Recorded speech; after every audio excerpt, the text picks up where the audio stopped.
May magagawa pa ba tayo sa kaso ng tatay? Hangga't hindi tayo sumusuko, may magagawa at magagawa tayo. Yung lolo ko, nawala ng martial law. Professor siya, State University. Siguro, hindi nagustuhan ng gobyerno yung nilalabas ng research. Isang araw, bigla siyang dinakip. Hinanap siya ng lola ko. Nagtanong sa kung sino-sino ang komisyon, university, department. Hindi na namin siya nahanap ulit. Hanggang ngayon?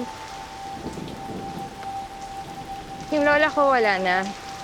Sigurado yung lolo ko, wala na rin.